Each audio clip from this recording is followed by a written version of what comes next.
It's okay. It was just a bad dream. I heard it again. No more nightmares tonight. Okay, champ? Daddy! This is getting ridiculous. This is an old house. There's bound to be bumps in the night. Peter drew this? Yes. Is he all right? Peter has an overactive imagination. No more nightmares. No more. That's right. You know, I wish I had someone I could talk to about the things that were happening in my house.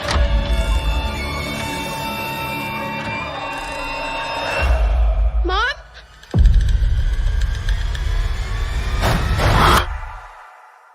Mom?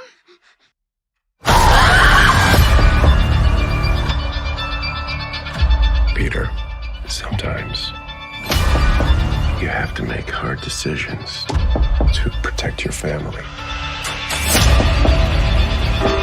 What is that? The banging.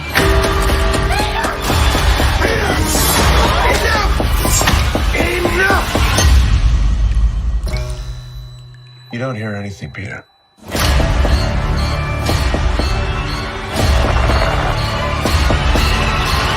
You have a beautiful imagination. It's going to get you into trouble one day.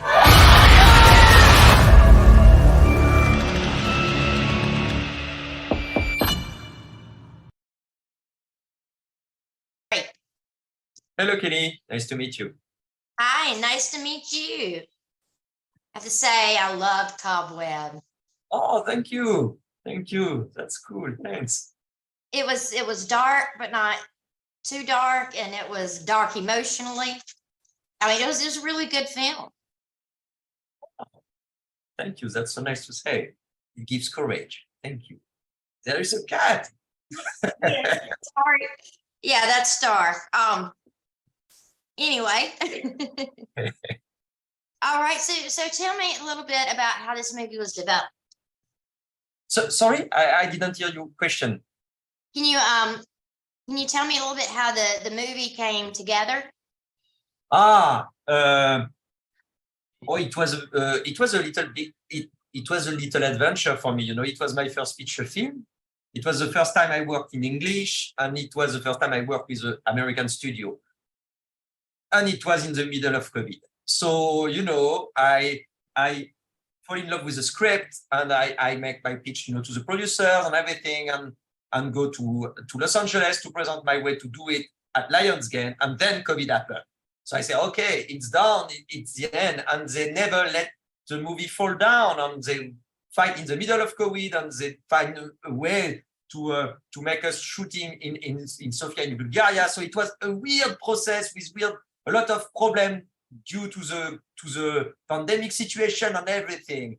And after that, you know, when you succeed to everyone come along, you entering the craft process and the preparing process, and then okay, how we tell that weird story, and we really work as a drama thing, you know, with the actors to find the right tone, the right way to tell that weird story, not to be grounded because it's a difficult matter, serious matter, and I wanted the movie to be just next to reality, to be able to go inside it, you know, like a grim, you know, like a Grimm brother tale. You can talk about very horrible stuff, but it's a tale, or it's a Halloween story, so you can talk about it. So everything will be built in a very, I would say, craftily and personal and human level way. I don't know if it answers your question, but It was great. The casting was amazing.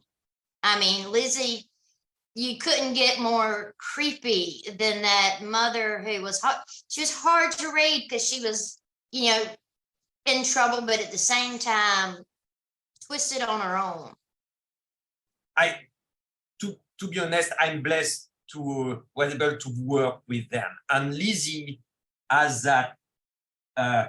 She's great because she has that precision. She's so crazy good with that, and we work together on each scene to say, okay, we create languages, we wanted her to be very odd, not like a timeless character, it's kind of a figure of a mother that it's not at all grounded. And even with that, we say, okay, she has to be scary, but it's created by her own fear, and it's not just I mean, and she can give you that. She can be so sweet, and in a second take a turn, and suddenly you're so scared by her. And we really did a kind of parkour, and minute by minute and second by second, you have to turn here, and it was so cool to follow her.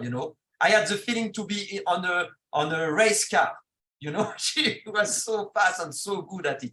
It was very playful to build that, to follow that process and build that story and that performance that way. I was lucky. Right. And I have to say, but the best out of it was Woody Norman. I mean, that kid killed it. Yeah, I agree with that. He was fantastic. He has that thing to be. To be honest, I really anchor the movie to him. When he was on set, he was 9, and he has that he can be totally at the present, even if it's a weird place to go, play fears, this kind of scary stuff. And he was always in the present and take it like we played a game, and suddenly he's so just in the right place. And I really, all the movie, I am on it at the same level of his eyes, very close to him. And he was on his thing. And yeah, I was lucky to be able to follow him, He's the one who showed us the story. We see the story through his eyes. So, yeah. Right. I'm sorry, go ahead. He was 9 years old. Yeah, he's got a big career ahead of him. I can't wait to see what he will do. When it comes to the sister, what kind of went into the design for her? I wanted something totally practical. I wanted her on set, and I wanted an actress on a performer to play her role. I wanted Woody to play with someone on set, and I wanted to have that on camera and not replace it after that. So I found a way to do all we wanted in a practical way. We built the corridor, a version of the corridor at 90 degrees, so she can, walk on the wall, or this kind of, when she's on the ceiling, there is wire stuff everywhere. Everything, the hair are real, everything is real. So that was a lot part of the process. I wanted all that things real. So you have to design some things that you can do in reality, And the other thing I wanted, it was not to create, I know it's something you have to not say, but I didn't want to create something original. I wanted to create a creature that you can have in a Halloween tale. Like you can, it reminded me a lot of things, and I wanted to be colorful, not dark. It's why she has this kind of pants or this kind of color. And so it was more an idea, old scary movie idea. And I wanted to find that feeling. It's why she's moving in a different frame rate. So you have that feeling of the silent movie, of this kind of thing. So all of that, made her as she is, and the spider was a part I wanted to add, and so we wanted something not totally supernatural, not totally grounded, and it comes that girl. And after that, when she was on set, we just follow her the same way, and it was not easy because the hair was something not easy to maneuver. It's always say, it will be easy, and you have those 4 meters hair, you drag all over the set, and it was pretty fun. Yeah, I can speak to how hard that is. Mine is way below my waist, so I know all about hair. But yeah, she looked great, and I am so glad that you went the practical route, because that almost always makes a creature better. You know, when you have something you could, you know, tactile, something you could almost feel. I totally agree. When you feel you can touch something, you bring to your home another memory of it. You know what I mean? When you see a real creature on a movie, when you go home, you remember it. You can do very fantastic stuff with CGI, and sometimes, you know, it can be very effective. But fear is a different thing, and I always love creatures that can say, "Oh my God, it's here! It's really here." They can touch it, and on a set, it changed everything. You know, suddenly you have your creature here, and Right. yeah, And it's not just that, the entire movie looked great. The way that, you know, the victims were snatched down hallways and bent around corners, and it was just, it looked great. And, you know, we desperately need scary movies that you can, they kind of scar you for life just a little bit. You know what I mean? I agree, and I'm so happy to hear that. Thank you. Yeah, we need that. We need you know, it's always a question of tone. You know, since I'm not only here to scare you, I'm here to tell you a scary story, and it's not the same thing. You know, you have to add tenderness inside it, an hypnotic thing, and it's like I'm sitting in the campfire and say, "Okay, come with me. I will tell you something, not just make you jump. No, we will entering a story. So now it starts, and we need to push on that. And I love this kind of story." And one thing that added to it even more was the creepy music. The soundtrack is just straight creepy, and that makes a difference. I agree, and you know, without music, you are nothing in a horror movie. It's and so Sophia Elquist is a compositor. Her name, artist name is Drum and Lace, and we talked a lot during the process because I really wanted to find this kind of lullaby thing. Yeah. During shooting, you know, I asked her to build me, and in France we can do that more. In a US movie, it's more complicated. But she said, "Oh yes, I will send you some things," because she really wanted to be part of the process. So she sent me things, and it really changes the movie during the process. You know, because I fall in love with that score, with that little line, and suddenly the movie and the story takes a rhythm of what Sophia did. And so I really was lucky to have that piece of music that suddenly you remember it and you remember the movie. And in other hand, you have to create more hypnotical thing to allow you to go, you know, further and further and further. And she succeeded to do both of them. So I'm a lucky guy on that. Oh, it was the lullaby kind of thing. It was creepy. It made things a little more frightening, and you know, that's always a great thing. Since you know, your last like major thing, which is when I heard your name, exactly what I knew was Marianne. Yeah. And so it kind of had that same kind of feel to it. And there's one scene, I can't remember if it's the last episode or the episode before the last, where Marianne is in that big black dress and it's creepy everywhere. It flows just like the hair in Cobweb. And I love it. And that's, you know, I was already impressed with Marianne. Cobweb added to that. And I'm still got my fingers crossed that we might get a season 2 of Marianne someday. I think you don't, and I'm sorry about that. Netflix has all the rights and they decided to stop it. But you know, what you say is very true. I think when everyone, we are afraid or we are haunted by images, you know, and not in a, you know, it's like imagination. It's not a bad thing to be afraid of things, but you have the images that, you know, and sometimes you did a project, you are doing another scary story and say, we do, everything's different, and you dive in it and suddenly the images come out and say, oh my God, it's the same thing. And I think you can't run away from that. So it's why you have that same feeling, and you're very right about that. There is something in. Well, I was like I said, I'm a big fan of Marianne anyway, and Cobweb, it's got that kind of dark, grimy feel to it, but at the same time, it's very sweet. It has very sweet aspects to it. Like you feel for this kid. I mean, you want to help him, you know. And it's really a shame, and it's scary that a child in reality can have a father like the one that Antony Starr played. Yeah,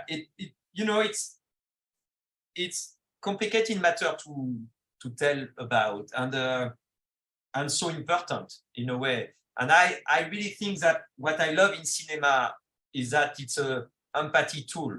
It allows you to put you in the shoes of someone else, and you are protected when you do that.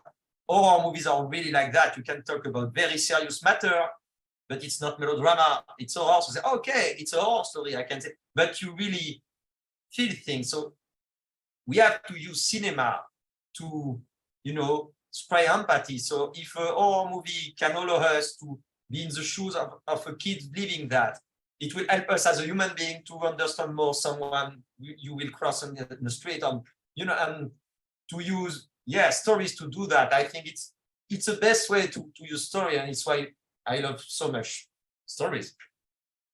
That right. But we couldn't on the movie, attack that by front, because we wanted the audience to be able to stay with us all the ride. And what is very cool with horror is that you can be a little bit next to reality, a little bit, and so you can, hey, stay with us. We will go all along with that. So I think it's a terrific tool to explore that. Right, and having a French past, how hard was it to make your first film in English? To be honest, it was very difficult. I was so afraid and intimidated. And you know what? The COVID fall at the moment I will do it. And I was already afraid. And then I say, oh my God, I will have to direct a kid with a mask in another language. And how I will do that. And it was 3 years ago. My English is not good, but it's better than the one at the time, So it was pretty difficult. Woody was so cool with me. He took that like a guy. He translated what I say, and I'm not afraid to move. I move a lot. I make a lot of sound. I jump everywhere, So, but it was a challenge at each time. But I love that, and I have to make it better, so I have to continue. No, I don't have the choice. Right. Well, if you had to tell our readers one reason to watch Cobweb, what would you tell them? I will tell a cliche, but we try to do something fun. I think it's fun, it's fun to be scary. It's fun. So it's fun, and it will tell you something pretty serious at the same time. And I think it's a good reason to listen a story. So great answer. I don't will convince everyone, but please have a look. Do you already have your next project in mind? I have 2 projects in development. I have one project in the US with a US company, and it's a story I want to tell since a long time. It's one of mine. I wrote the script, and it's a horror story. And I can't wait to do that one, because I can't wait to show that to you and everything. So I can't tell you the title because we are at the end of the development now. But so I have this one, and I have a feature film in France in French, and it's a weird love story between a very coward soldier and a very brave countrywoman during World War II. So great. I look forward to seeing both of them, because I'm of course a horror fan, but I'm also a fan of like military movies and World War II era stuff. So I look forward to seeing that. That's so cool. Awesome. Okay. Since we are talking about horror films, what's your favorite? you know that it's a tricky question you ask me, yeah? But I have to choose one now. So I think it's The Shining, to be honest. I know it's a cliché, but this one, you know, I carry this one in my head. I will carry it all my life, but I think I watch it, you know, every 3 months. I watch it. So I love this one. I love this one, and it's like I didn't crack it yet. I watch, I don't know, 100 times, and I didn't crack it yet. You know, the tone of it, the power of it, how you can be so afraid in a movie and have a smile just after that, seeing that weird guy and those dialogues. And yeah, I will say this one. Yeah, The Shining. That's a great choice. And it looks like that we have run out of time. But I appreciate you taking the time to talk with me so much. That's so And cool to talk to you. I can't wait to talk to people about Cobweb when it comes out. And I can't wait to see the other two when they come out. So I'm going to be keeping a close eye on you. Thank you. Thank you. It was so cool to speak with you. Thank you. You have Thank a great you. day, okay? Yeah, you too. You too. Have a great day. Bye. Bye-bye. Ciao.